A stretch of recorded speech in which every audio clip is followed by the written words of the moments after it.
Hello, and welcome to our virtual briefing. We are so excited to have you all here today.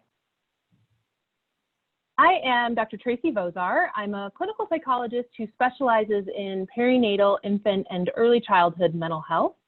I direct our specialty training program in this area, as well as a connected clinic at the Graduate School of Professional Psychology at the University of Denver.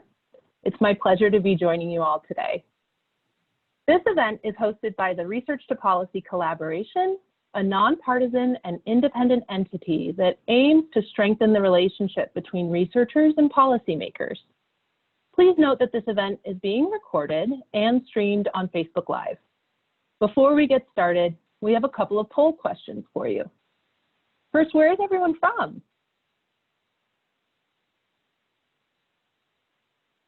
All right, the poll is up.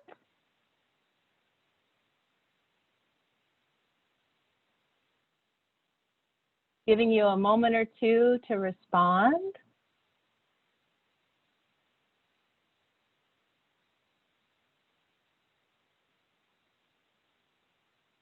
And I may not be able to see responses on my end. So Mary, maybe if you have those responses, let me know in the chat when we have consensus.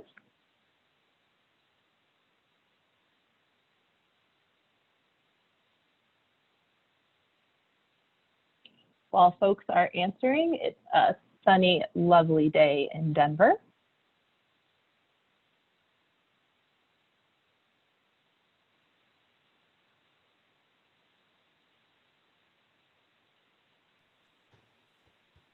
Okay, so the majority, around 36% of you from the Northeast, maybe you can see this poll, maybe not. I found it differs according to what we're doing over Zoom.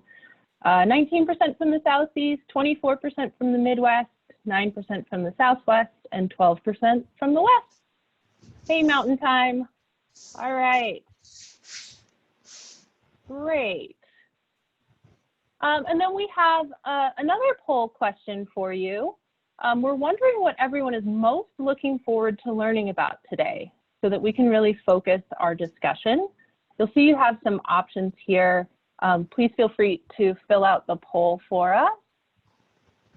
Disparities in healthcare, racial issues, rural issues, working conditions, housing, historical inequities.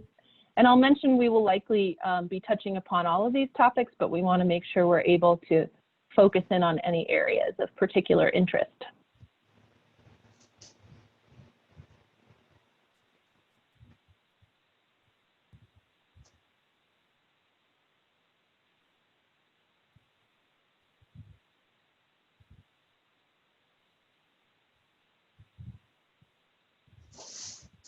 Just waiting for results, everyone.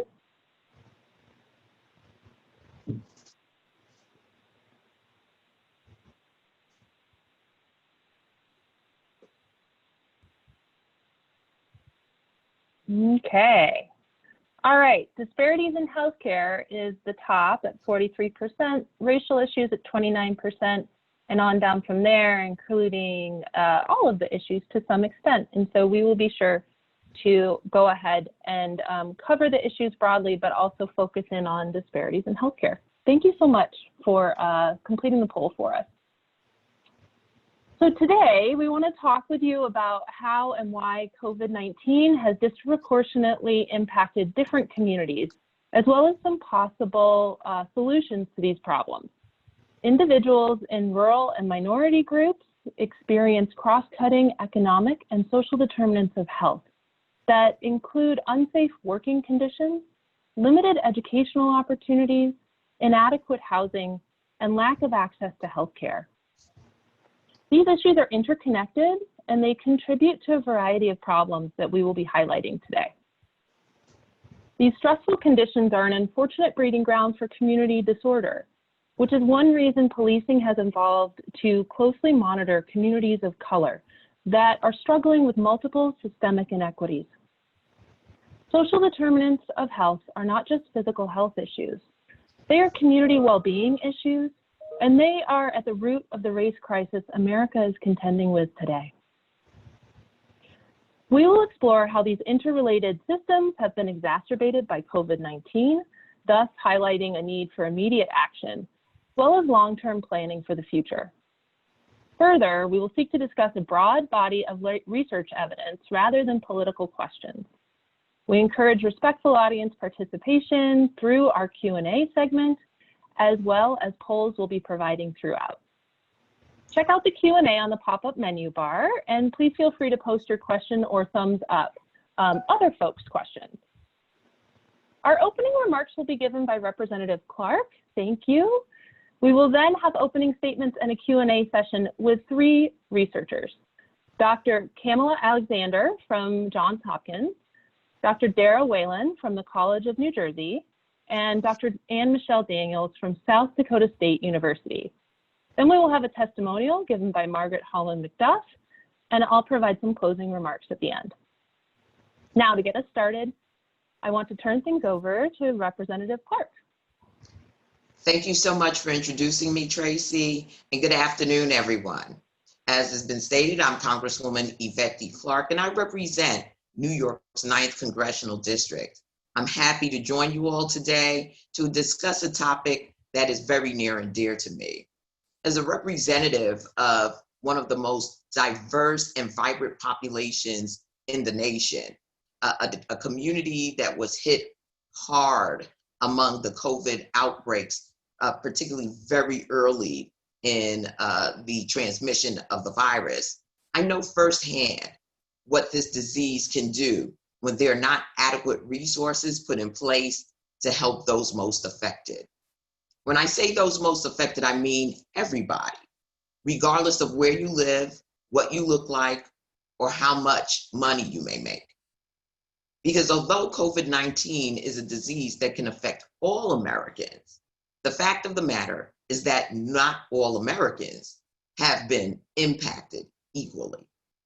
We know that communities of color, minority groups, low-income individuals have been disproportionately hit by this virus at all stages, from infection rates to survival rates, to access to testing and treatment. And that is because this country has a fundamental problem with the ways in which we provide health care to the most vulnerable populations amongst us. Those who depend on the government the most in times of national crisis. If this pandemic has shown us nothing else, it is that we must reevaluate the ways in which our healthcare system operates, where communities of color are concerned and individuals who are lower in socioeconomic status. But it does not have to be this way. And that's why I'm very proud to serve as vice chair of the Committee on Energy and Commerce, where we have recently stood up a task force that will be looking into racial disparities in every discipline across the breadth and depth of the portfolio. Number 1 being healthcare, with the goal of closing the inequity gaps that we find among minority communities surrounding healthcare and other social programs that help to address the social determinants of health. This means free COVID-19 testing and treatment in-home from the wealthiest parts of my district to public housing, and free checkups for all, regardless of socioeconomic status. We can't stand idly by as the wealthiest Americans begin walking the road to recovery while others are left behind. And beyond that, we know that this virus is not a respecter of any one particular group of people. As long as there's someone infected amongst us, we all remain vulnerable, regardless of socioeconomic status. And we only need look at nations around the world where they've continued to have flare-ups, but where this disease started with one individual in Hunan, China, and became a worldwide pandemic. So I'm proud to be with you this afternoon, where we can begin this work to see what we must do. And I thank you all for participating today. I look forward to hearing from you and your recommendations. What I can tell you from firsthand experience, being in the epicenter of the initial outbreak of COVID-19, is that there's much work that needs to be done in really building out robust public health systems.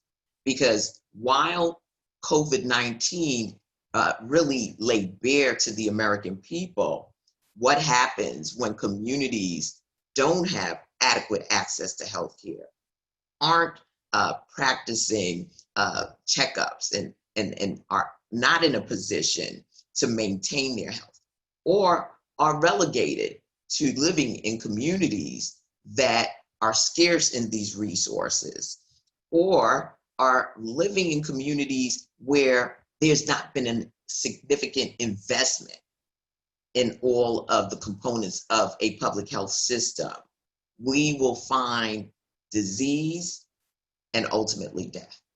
With that, Tracy, I yield back the balance of my time. Thank you so much, Representative Clark. I so appreciate your work and advocacy, and we really appreciate you taking the time to join us today. Thank you. Thank you for having me. We'll get started with one of our researchers, Dr. Kamala Alexander.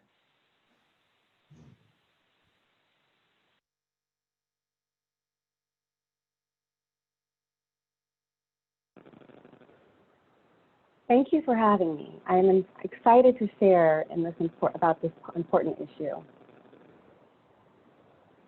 Despite being only 13% of the US population, Black Americans represent 20% of COVID-19 infections and almost 23% of deaths.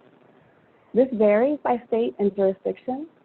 For example, researchers found that counties with disproportionately high numbers of Black Americans in their jurisdictions, at around 22% of that population, in those communities, Black Americans still accounted for more than 50% of infections and deaths. As you can see here, Black Americans are 6 times more likely to be hospitalized than white Americans during this epidemic.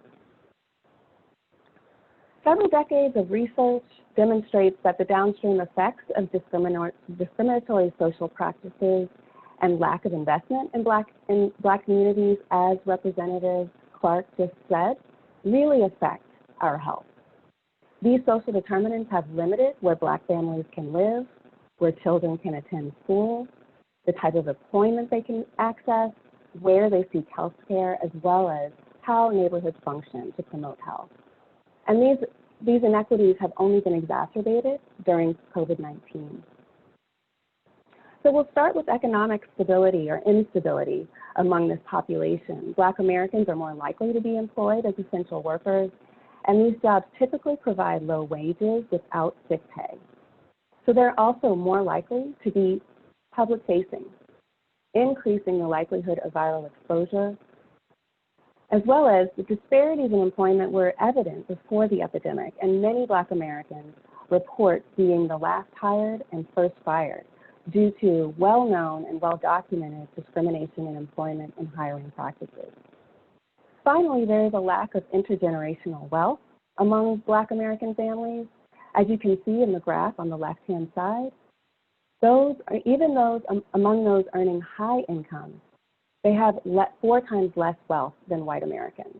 This leaves little cushion for families who lose employment to be able to take care of sick family members.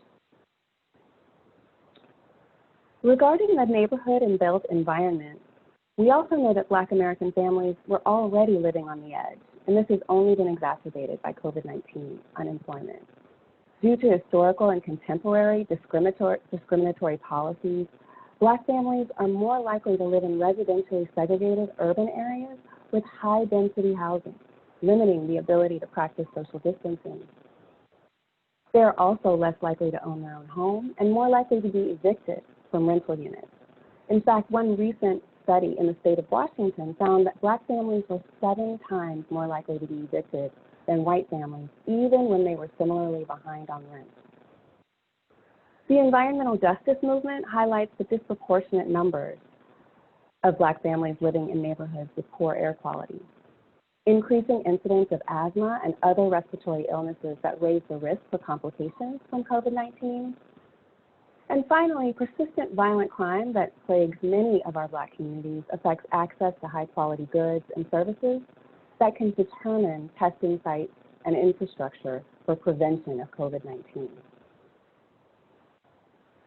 Regarding healthcare, many states with high numbers of Black residents declined to expand Medicaid, leaving many low-income families during this epidemic with reduced access to regular primary care.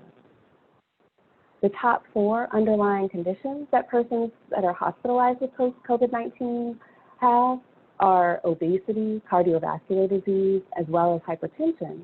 And all of these diseases are disproportionately experienced by Black Americans, in large part due to chronic stressors such as racism and poverty. The healthcare system simply was not prepared to handle the large influx of patients during the COVID-19 pandemic. For example, overburdened providers are now forced to make tough decisions with scarce resources.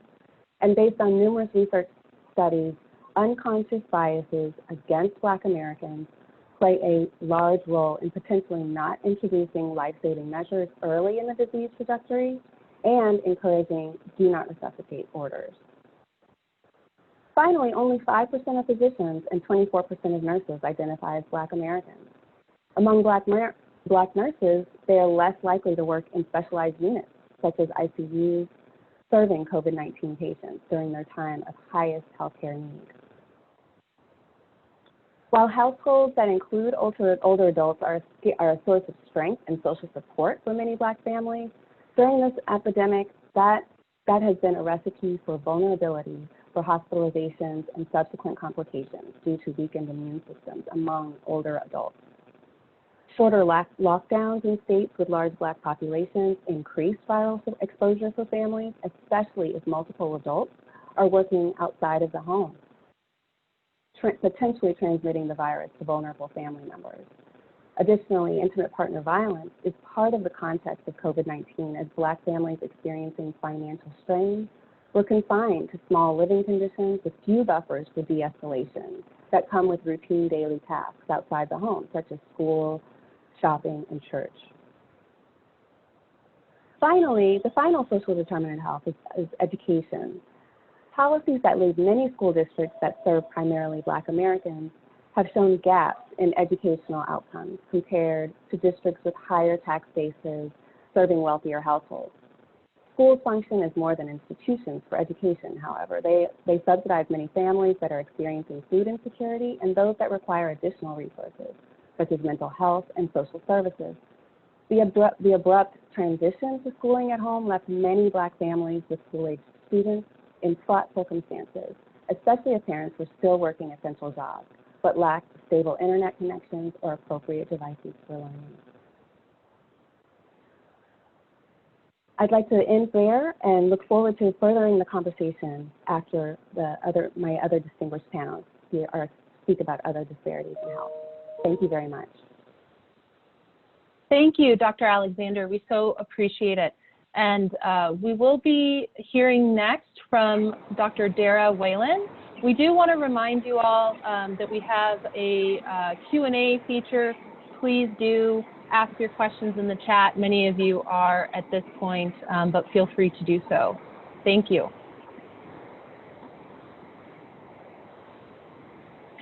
Good afternoon, this is Dr. Dara Whalen. I am an assistant professor at the College of New Jersey and the graduate program coordinator.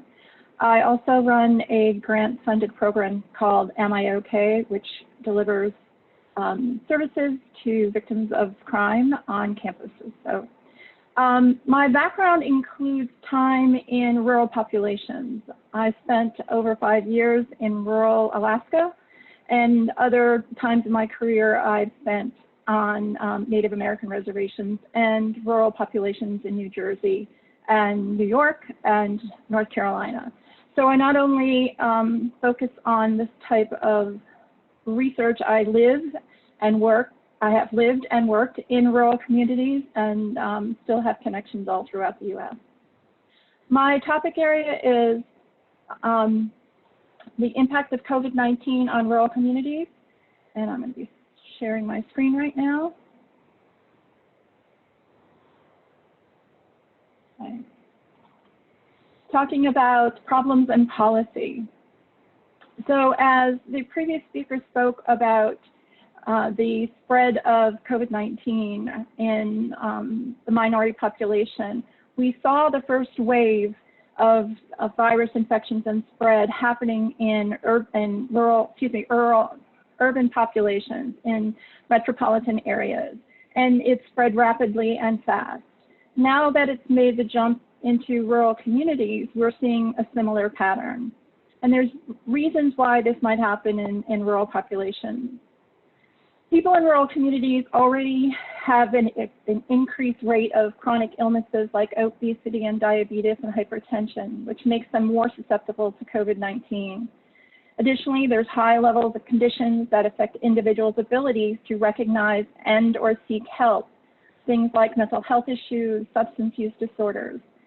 These underlying conditions often arise from factors such as stress, poverty, isolation, and intergenerational trauma.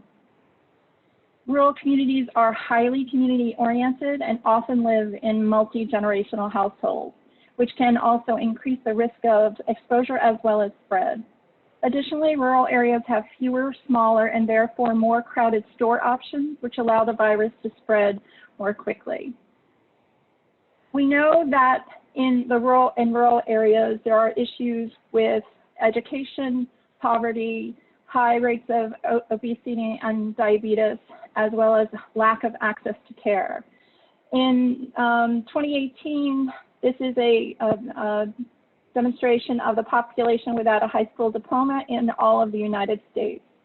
When we look at the metropolitan areas, we can see that there are still some areas, the darkened areas are have higher percentage of people without a high school diploma, but we see there's some lighter areas within the United States in the metropolitan areas. But when we look at rural populations, we see an increase in a lack of high school education spread throughout and in lots of these rural communities. That again is a risk factor for lots of things, including the ability to make a decent living. So it's reflected in what poverty looks like in the United States. Here again is a visual, and you can see the darkened areas are the areas that have higher rates of poverty, higher percentages of poverty throughout the United States. In the metropolitan area, we still see some dark spots and hot spots. But again, when we look at poverty in non-metropolitan areas, we see the spread is even further, as well as larger areas of the increased percentage of poverty. One of the things that has come to our attention nationally has been the transmission of the virus in settings and work settings, as well as factories and processing plants. The high rate of employees within a small, dense area allows the transmission of the virus at higher levels. So we saw an increase in these rural communities where these processing plants are typically located in transmission of the virus. The CDC has guidelines for how to strategize to prevent transmission of the virus, but when we talk about how these factories and processing plants work, the recommendations are extremely difficult to follow. Keeping 6 feet apart is not how the factories and processing plants have been fitted and retrofitted in the past. And then encouraging people to stay home when they're sick is difficult for people who have had a reliance on this job without any kind of safety net. So even though there is guidance, it can be difficult to follow. And we will talk about some strategies later on about this. Also, again, if you're sick, stay home is a great recommendation, but if you're totally reliant on a single income, then it makes it very difficult for that to happen. So diabetes is a risk factor, and we see in the non-metro area, which would be considered rural areas, versus the metro area, it shows the proportion of population with diagnosed diabetes between 2006 and 2016. And we see not only that the rate is higher in the non-metro area, but it's trending up even more than where the metro population seems to be flattening out. Obesity is another risk factor for not only getting the virus, but having dire consequences, including death from the virus. So in the metropolitan area, you can see that greater than 34%, the darker colors are spread out in different areas. But when you look at obesity prevalence in non-metropolitan areas, we can see how concentrated it is and how spread it is as well. So it's one of those high risk factors that we see a lot of in rural populations. Low access to stores can contribute to diabetes and hypertension because of poor choices available to people in places where it may take hours or even a plane ride to go to the grocery store to get the food that they need. They rely on small local stores, which can be a problem for multiple reasons, specifically the lack of fresh produce or lack of high quality foods. Or and as well as in some places, this is the meeting place for people in those small communities. It may also be the place where the mail room is, and it may be where people get their information from. So it is the place where people connect, but typically they're small, they're crowded, and it can be difficult to maintain distance as well as being able to do what you need to do. So we can see those places as places where the virus may spread. As the other speaker talked about, access to health care is an issue within rural communities. Health professional shortage areas are a huge issue. In Bush, Alaska, where I lived, if you needed any type of care, including an ICU, an operating room, or even a CAT scan, you would have to be flown 600 miles down to Anchorage to be able to access that type of care. So in the United States, in 2019, in all of the states, health professional shortage areas are seen here. Again, we look at the metropolitan areas, and still there are some spots where there is an increase in lack of access to care. And when we go look at the non-metropolitan areas, we see, again, this issue with lack of access to care.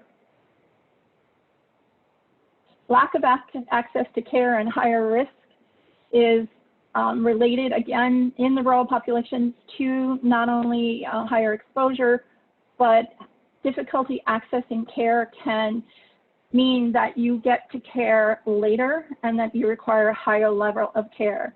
But in the United States, if we look at where the ICU beds are, the blue color is where the hospitals are with ICU beds, and the orange is hospitals without ICU beds, and then the gray is no hospitals at all. So if you look at these rural communities, you can see that typically there's no ICU beds or no hospitals. And no hospitals has increased since hospitals have been closing for lots of different reasons over the last few years. And with that, I will stop sharing and hand it over to the next speaker. Thank you so much, Dr. Whalen.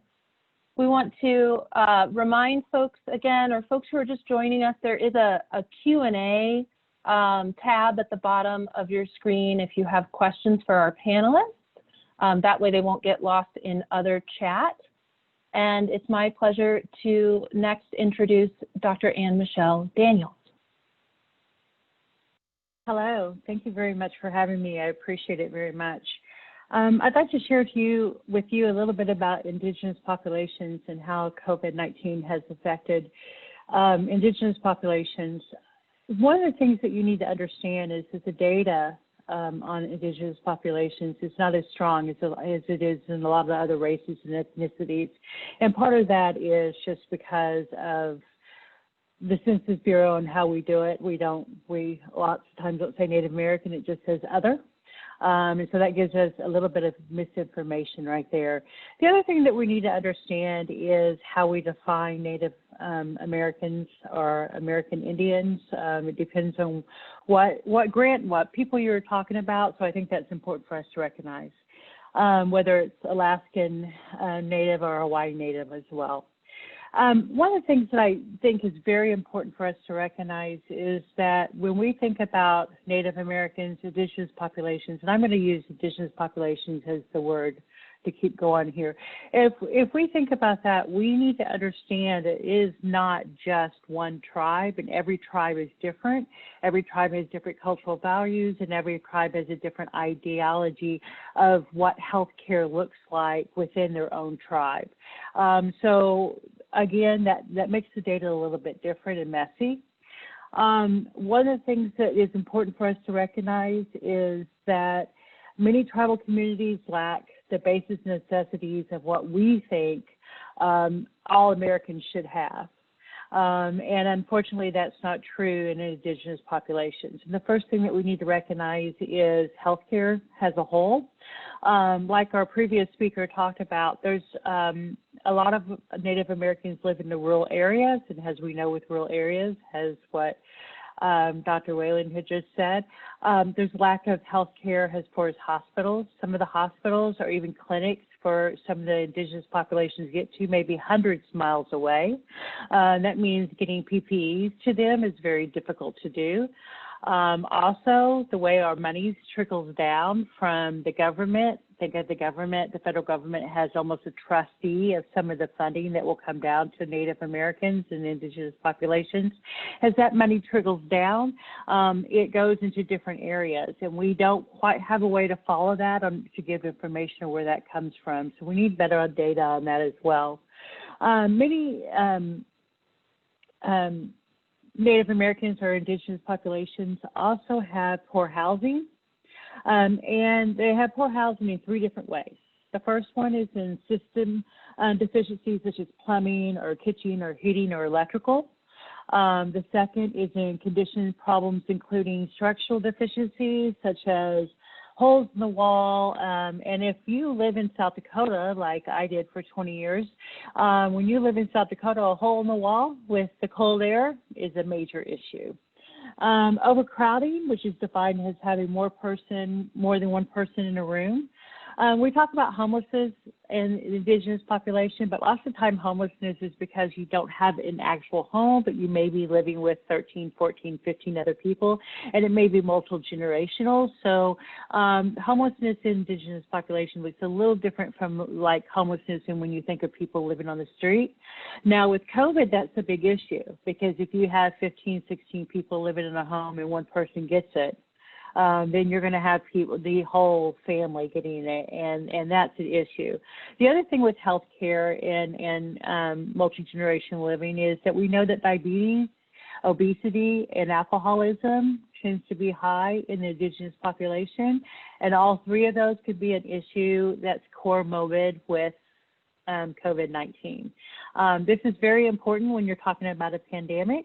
And the reason this is so important is because when I go out and talk to some of the tribal members, one of the first things they want to know is, how can you help me? And my answers to them is, what can I do for you? And the reason is this, is lots of times we try to take in what we should be doing and make it a blanket across all to be the same, and that's not what we can actually do on the reservation.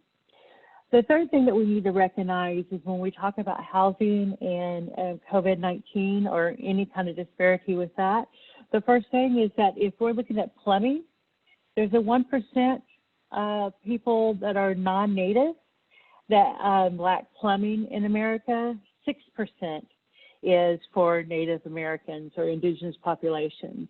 If we're looking at heating, there's a 2% in non-native, and in Indigenous population, there's 12%. that's lack competing. And then again, in a state like North Dakota, South Dakota has 9 tribes. If you think about that, that's a lot of people. Overcrowding, 2% in non-native, and 16% is overcrowding. Again, as I mentioned, that's a COVID issue right there.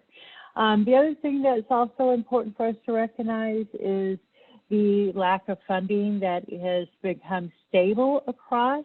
If you look at housing, you look at Native American funding from Congress, we have, it has been stable across the board. We usually have $650 to about $700 million. And now that has been stable, which is okay, except for the fact that inflation has not been stable. The cost of living has not been stable. The cost of housing has not been stable. And so we're looking at needing more and more monies to be able to help the Indigenous population. Finally, I work with several tribes across the nation, and almost every one of the tribes, and again, not all tribes are the same, and this is a very important part for all policymakers to understand, but they all do say one thing to me, and that is, ask us what we need, don't tell us what we need. And I think that's very important for us to be able to take the time for any minority to be able to say, you're doing something right because you're resilient. Now tell us what you need so we can make you even more resilient and to become better. So my research has been looking at what makes you resilient. And a lot of it is the lack of education and why that makes you resilient is because they are beginning to, Indigenous populations are beginning to say, we want more education. We've done well without it. Obviously, we're a strong group of people, but we can become even better with it. And so increasing education and making sure that schools include Indigenous populations ideologies within your classrooms. We have a grant at South Dakota State right now called the Wapini Grant, New Beginnings. And Wapini is bringing in the Lakota, Nakota, Dakota peoples and elders to teach them what they need for us to be able to get more kids to come to college and to sustain them in their college. We're also looking at literacy and what evidence-based information is needed. When we're talking about Indigenous populations, and this is so important when we're talking about healthcare disparities, we don't have a lot of evidence-based information. We have evidence-based programs that we use across the nation for a lot of race and ethnicities, especially Caucasian, obviously, but we don't have it where we can take it to a tribe and say this is evidence-based because very few of our programs actually included them in the population of the study. So we are now being able to take some of these strong programs that we've used across the nation onto our tribal reservations across the United States and Canada and to be able to say, here's what we have. You teach us if this works with your population. And if it doesn't, let's change it and then do research to make sure it works. This needs to happen across the board, especially when we do more studies with COVID-19. If you have any questions and if you're not able to answer here, I'd be more than glad to talk to anyone. It's Dr. Ann Michelle Daniels, and I'm at South Dakota State University, and I truly appreciate you listening. Thank you. Thank you, Dr. Daniels. And I want to take a second to thank all of our speakers today.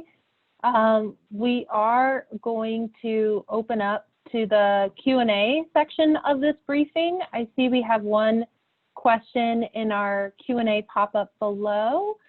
I'll get us started, and then I'd love to turn things over to our audience. So if you have questions, oh, great, that number's increasing. Thank you. Please feel free to ask your questions in the thread.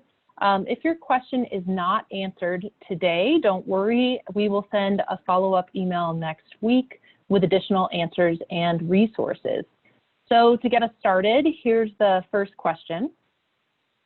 Research is essential to ensuring that policymakers understand which communities are most in need, as well as what those needs are.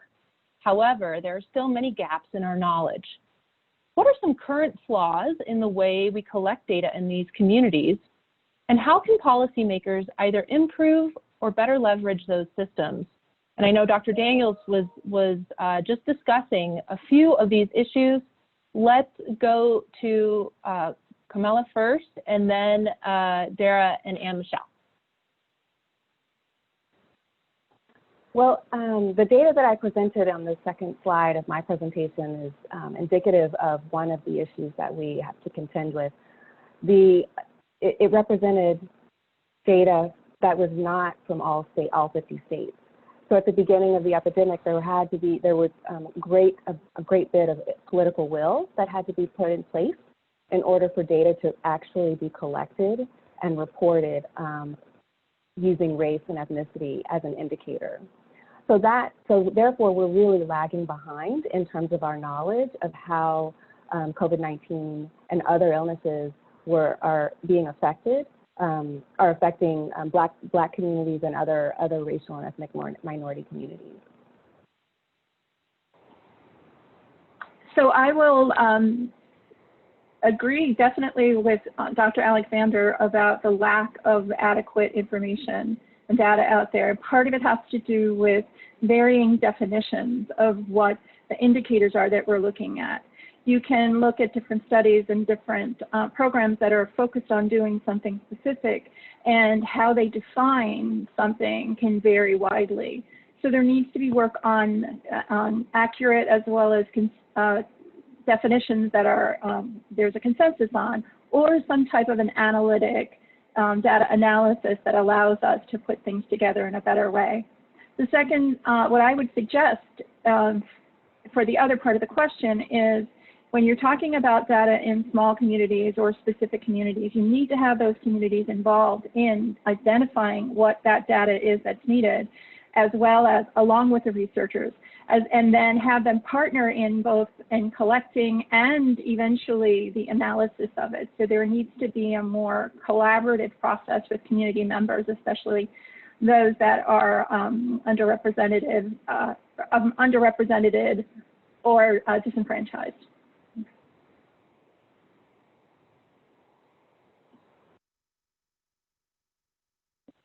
I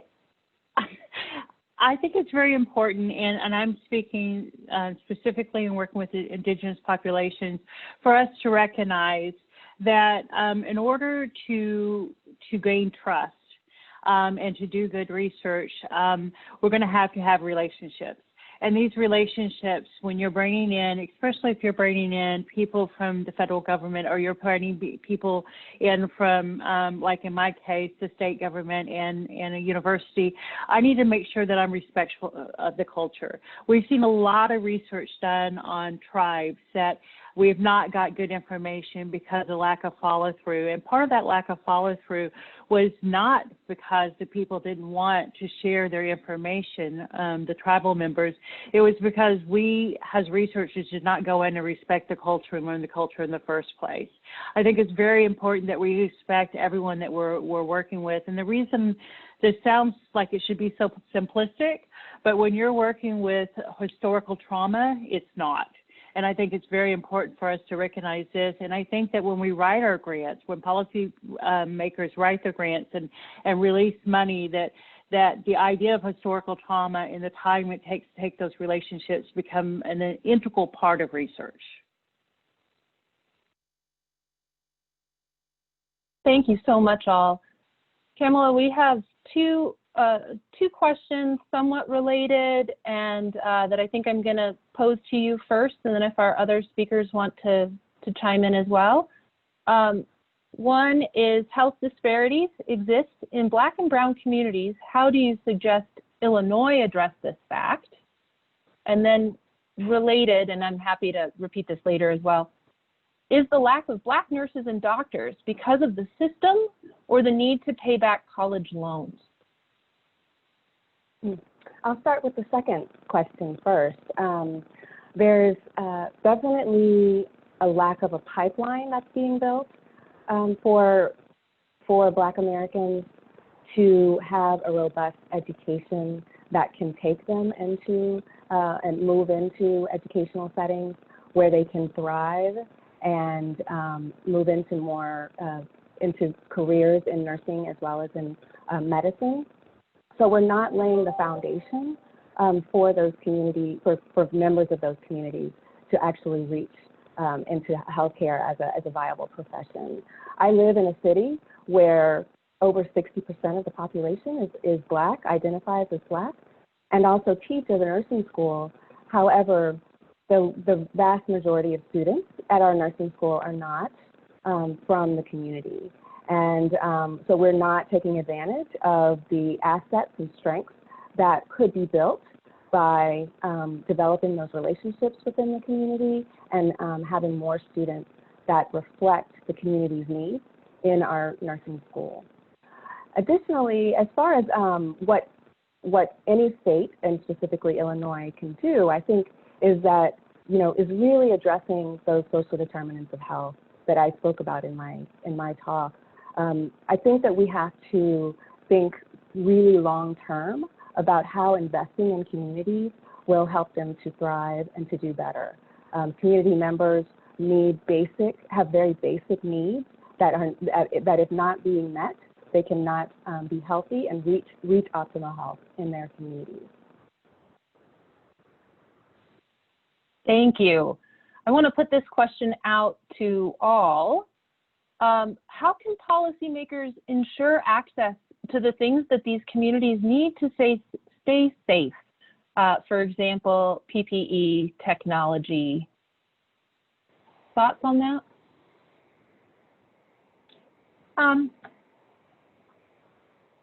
The problem is access to care to begin with, and because that's the typical route for access to PPE. And when you don't have that system of the adequate system down the line, then you're going to run into these places where none of this exists. So there needs to be more innovative ways of looking at communities and their needs that doesn't necessarily have to go through the flow of a healthcare system, especially if they're far away and don't really exist in power within their community. So we need to be able to get out there and be innovative about how we're assessing the needs of communities and people that don't have access to that healthcare system, and getting that PPE out there. As far as technology goes, telehealth is something we really need to be thinking about and really need to be investing in. There are ways of integrating telehealth into healthcare, but part of the problem is that we lack training as to how to use it properly. People lack access to it because of internet accessibility, as well as on the end of the user doesn't have the training to be able to utilize the different technology to their benefit. And subsequently, during the peak of the crisis, a lot of chronic care management was put to the side because people were dealing mostly with COVID, and we can't let that happen again. So we need to be thinking about how we can do that differently and support that. And it needs to come from all levels, healthcare, technology, as well as government and institutions. We're addressing one part around health disparities in particular thus far, but I want to open up this larger question to the panel, and that is, can you speak to racial disparities as related to food, nutrition, as chronic diet-related conditions are among the most prevalent of disparities and conditions more generally? I would like to answer that one first, if possible. One of the things that has been mentioned before, I think is very important to recognize, is the lack of being in a food desert, or the lack of actually having healthy food. If you look at a lot of the reservations across the United States, if they're in a rural area, they may have one local grocery store. In that grocery store, if they do have healthy food, it's going to be very expensive. To be honest, the food that's not so healthy is the cheapest, and that's what usually the parents can afford to buy. The other thing is, if you're going to go to your local Walmart, it may be 150 miles away. And so if they do have gas money to be able to go to it, then they get there and they come back. Again, they're going to buy the cheapest food they can. I think it's very important to recognize that this is a very complex issue. The lack of food, even if you could subsidize it and to be able to get it where it was cheaper in the home, then there needs to be some education on why this is important. And then a lot of people, again, can't take off time when they're sick, so they continue to spread it to back and forth to the families as they're living together on whatever health they're doing.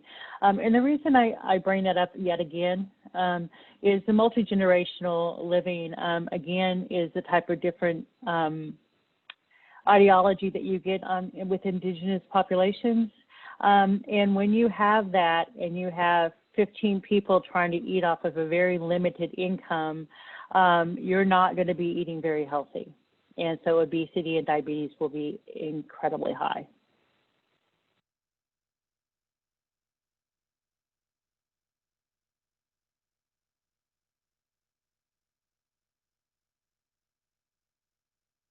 Okay, thank you. I know we're getting shorter on time. I believe we might have a final poll question we wanted to ask, and we're going to be sure.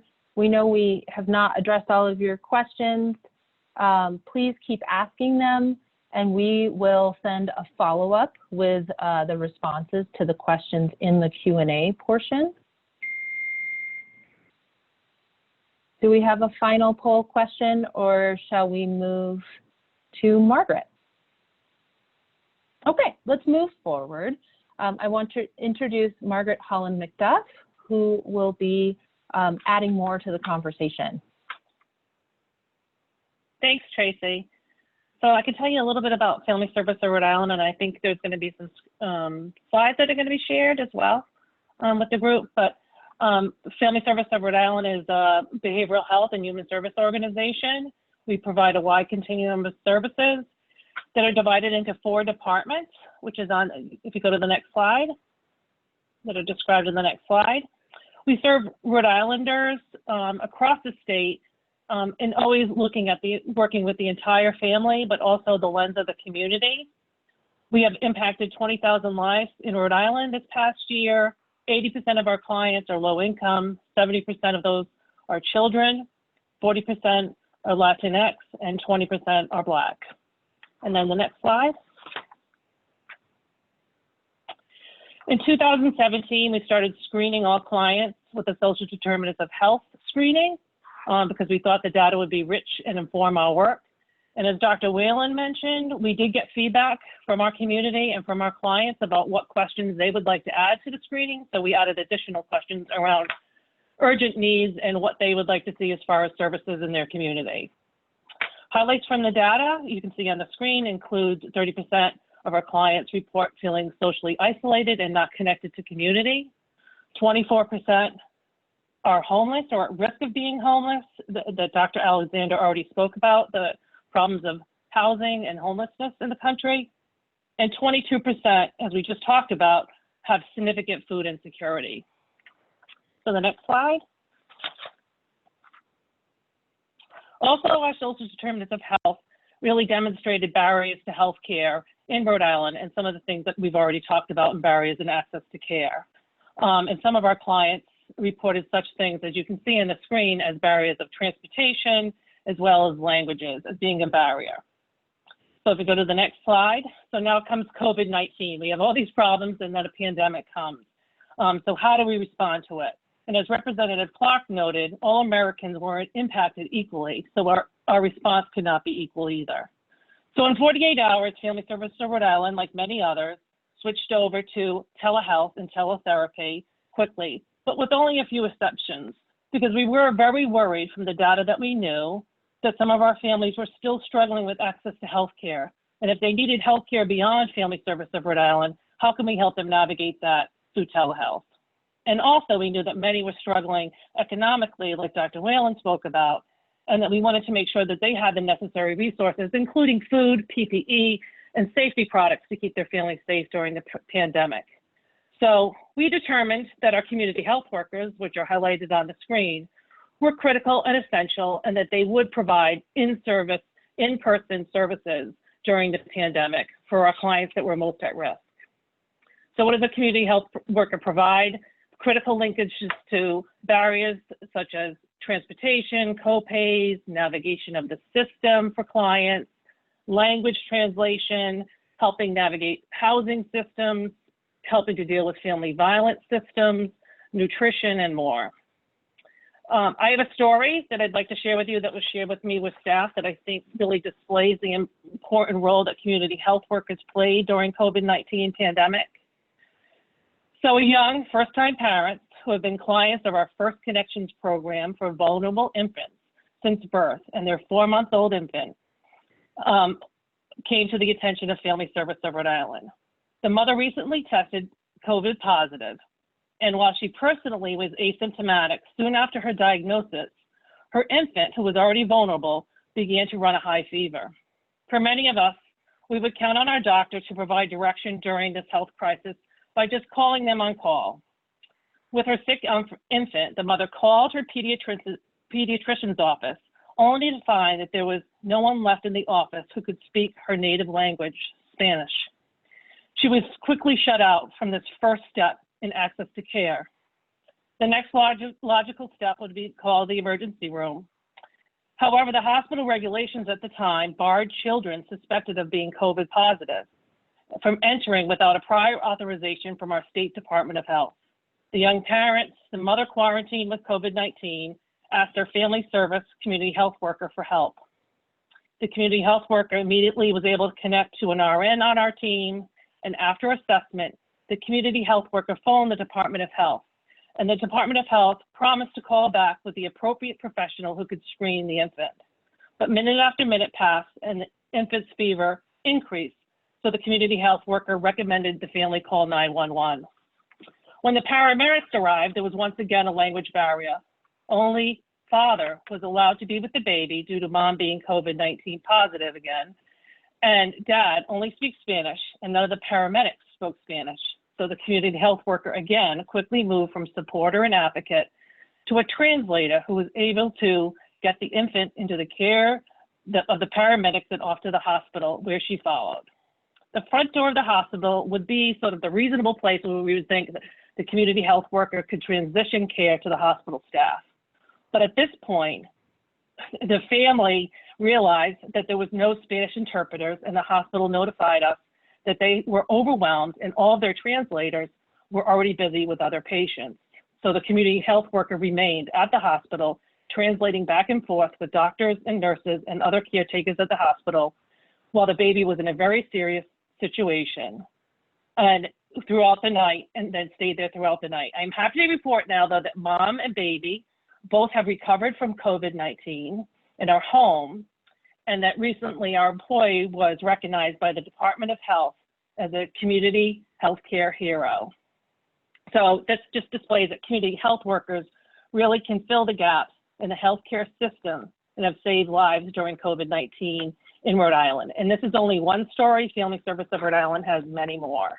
The next slide was another area where we really responded to the data that we learned from our social determinants of health. We knew that many of our families were struggling with food insecurity and poverty. So we quickly dispatched and deployed a lot of our employees to get together to start a Be Safe program.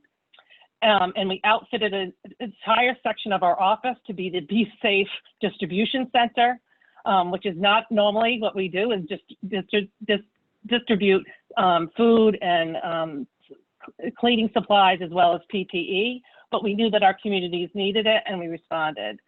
It was nice that this was a private partnership with the public sector also supporting us. The governor of Rhode Island supported us and called in several of our press conferences for those that could donate in Rhode Island to donate to this cause, as well as we had corporate sponsorships like Bank of America and Amica Insurance, as well as philanthropy like Rhode Island Foundation and the United Way. And then Rhode Island also used some of their CARES Act money to support this program that has now served over 15,000 Rhode Islanders. The next slide. And then I just wanted to talk briefly about technology, which we've talked about the importance of telehealth, but we've also had some barriers because of the inefficiency of technology. Before COVID-19, we knew that technology was inefficient, but it also complicated more things once COVID-19 started. So as you can see from the slide, our early childhood programs that often work with the same families have to use 3 different platforms and technology and have to input the same information into different platforms that don't talk to each other. during COVID-19, with many people working from home, it was very difficult to access all these different systems. Some were accessible from people's homes and some were not, creating risk and inefficiencies, obviously. But then technology does help. Telehealth, we've seen a huge improvement in access to services for our clients.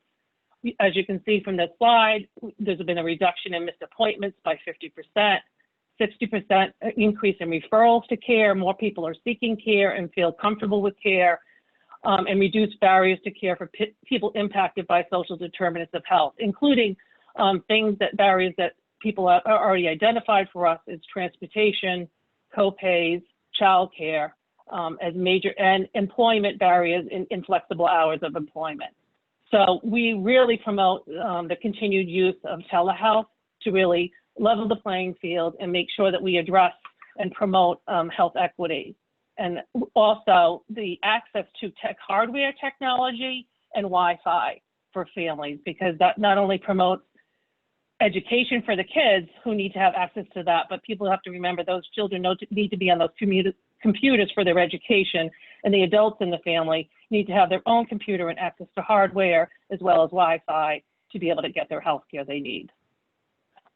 And I'm happy to answer any questions. I know that was a lot, but I tried to get it in. Thank you so much. We're aware that we're up on time. I want to invite our panelists if they want to give us a brief takeaway about the top thing that would be most feasible, cost-effective, or impactful moving forward.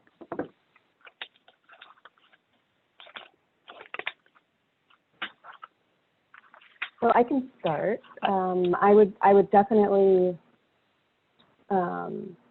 encourage investment more. I think developing policies that address financial strain by raising the minimum wage, by developing a stronger pathway to economic and educational success, particularly in Black communities, but all communities that are disproportionately showing adverse impacts from COVID-19. I think that addressing discrimination and bias are extremely important, as we have seen a political awakening in the past 4 months. These are generational, deeply seated issues that are affecting health, and we can see through this epidemic that it is shortening the lives of Black Americans and others. I think that our society as a whole needs to sit back and ask ourselves if this is acceptable. Are we willing to have some Americans die and be more sick than other Americans? And we need to use legislation in order to rectify that through policies and investment in those communities.